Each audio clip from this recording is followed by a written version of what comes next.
Hi guys, this is Ola Clarkson. Today we have a lot to cover because we will be talking about our meal plan, and it is a huge part of success and it is not something to ignore as I've done in the past.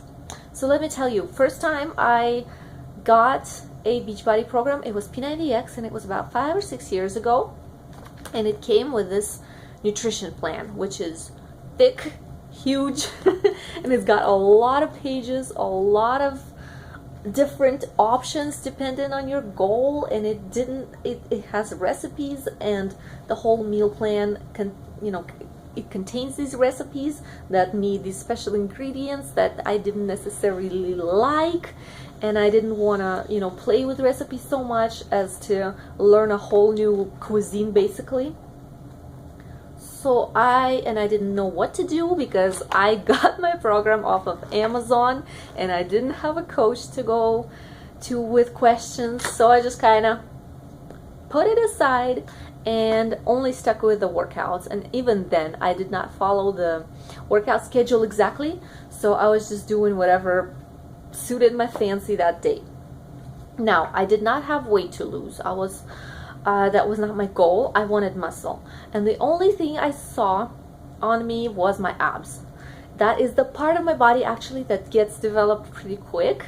So not a whole lot of credit for that. But what can you expect if you don't follow the nutrition plan?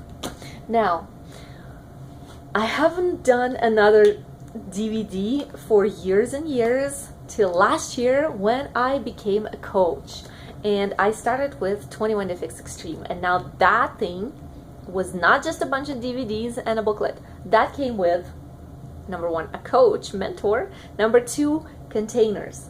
These containers, hallelujah. Before, what I was doing after my whole fiasco with P90X, I went about tracking calories. So I counted everything in MyFitnessPal, putting in there every little bite that I ate. So, and the trap that we fall into when we count calories is that we do not pay attention to the quality of food that we eat.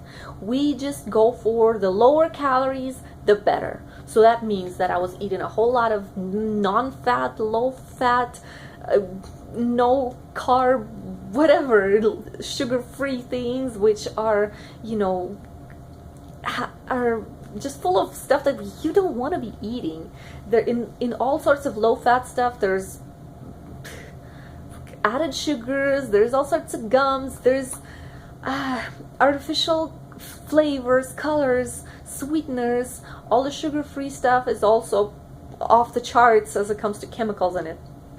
So that was my huge thing. Another thing I wasn't doing, I wasn't tracking my macros. And macros are important because if you don't do that, you are leaving out certain groups, certain food groups. And that means that hair starts falling out, nails are chipping, you are feeling sluggish, you're just not feeling the same, you're hungry all the time because you're not going for the quality, nutrient-dense foods. Now with this and Shakeology, it just kind of overhauled my whole nutrition, and I realized how wrong I have been eating this whole time beforehand. And at the same time, I realized that, hey, now I can change everything. And all these reasons why I didn't have success, even though when I thought I was eating clean, I thought I was doing everything right, was because of this. Now, these rid you of the necessity to track your calories, track your macros, weigh your food, and do all these other things that professional fitness people and bodybuilders do. All right, so let's start from the beginning. Ooh, there is one thing that I want to share with you with the good old P90X booklet. See that? Toss the junk.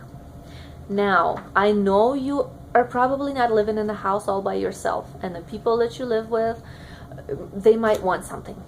But number one, if it's not good for you, it is not good for them. Number two, if they want to have something let's say it's ice cream. Have them go out there, talk to them first of all, explain to them that you cannot have these temptations in the house right now, especially with foods that are very tempting to you. Let them go and have that ice cream somewhere else and not bring it in the house. That way, if you don't have bad food in the house, you are not so likely to, at the spur of the moment, go for something that is not so good for you, that you're not supposed to eat and is not on your foods list. All right. So number 2, make a shopping list. Now here you are going to be using this foods list that came with your program. So here, what I want you guys to keep in mind, yellow containers, you're probably not going to need to buy as much of, because that stuff, first of all, we already have in the pantry. It's a lot of it is shelf stable. Now greens, you are going to be needing a lot more than you think you need to buy. That is from my own experience. And then red containers as well. And you want to pre-make your food, prep it, so to speak. And even pre-measure if you like. If you're short on time during the week, do that. Spend some time on, let's say, a Sunday. Take out a few hours, maybe 2-3 hours. At first it's going to take you quite a while. I think the first time I planned and prepped my food, it took me like 2 hours just to figure out what I am going to make and what I need to buy. But with time, with experience, you're going to be getting more and more efficient, and you know what to shop for, you know exactly where it's located and what you're going to eat and how much of it you need. So it's boom, boom, boom, it's done. Now you guys, next thing, when you are looking through the list, don't make the mistake of saying, okay, well, sardines. Let's say you don't like fish, but sardines are on the top of the list, and hey, last time I tried them, I did not like them, and I never liked them, but for the sake of this meal plan, I am going to buy a whole bunch. Don't do that, because you're not going to eat them. I'll promise you. You're going to try once, you're going to try twice. If you really want to get in the habit of doing it, get like 1 or 2 portions and see how it goes. Okay, so go for the foods that you will be eating and that you want to eat.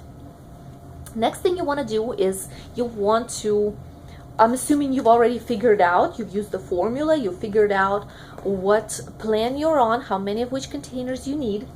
So now sit down and figure out how you're going to spread these containers throughout the day. So what are you wanting to eat for breakfast? Let's say you want a piece of toast.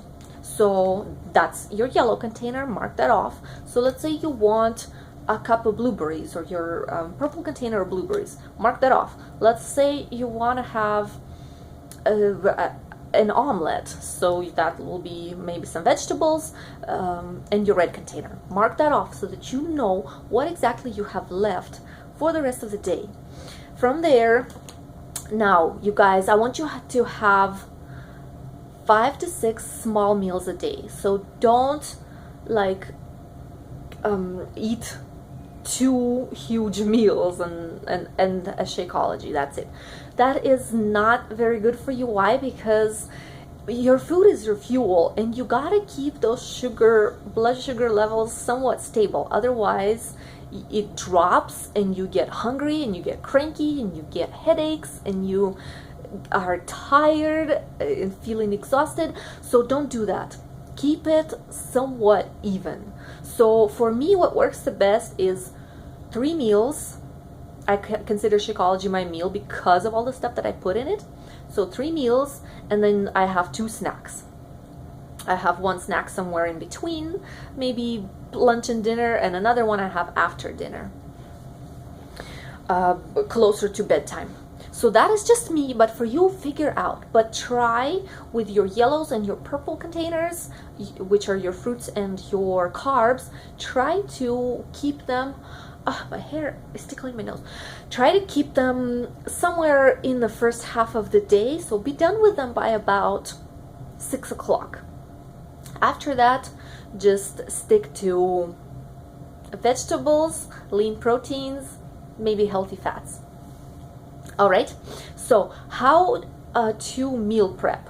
For that one, I can't show you anything better than the Fixate cooking show. If you guys have Beachbody on demand, and the first month when you join with a challenge pack, you all do. So go in there and watch the episodes on the meal prep. And Autumn shows you nicely, professionally done how to do the meal prep. And I actually use one of those methods myself. Now, I've got a question recently about what is it that I'm posting, you know, my containers and my meals, what I eat, right? So it doesn't tell you exactly what I eat, it just shows you the containers. But for you guys, I do that for accountability, for myself, okay? And I want you to do the same thing, because if at the end of this challenge you are going back and you're not seeing the results that you're wanting, I want to be able to look through and see what have you been eating, because it is the nutrition that sabotages the results. You just can't out-train, out-cardio a bad diet, and you can really just kind of ruin all of those efforts that you spend working out with one bad meal, especially if they happen, or snacking that we tend not to pay attention to, or drinks that can be actually full of calories. Those things sabotage our results greatly.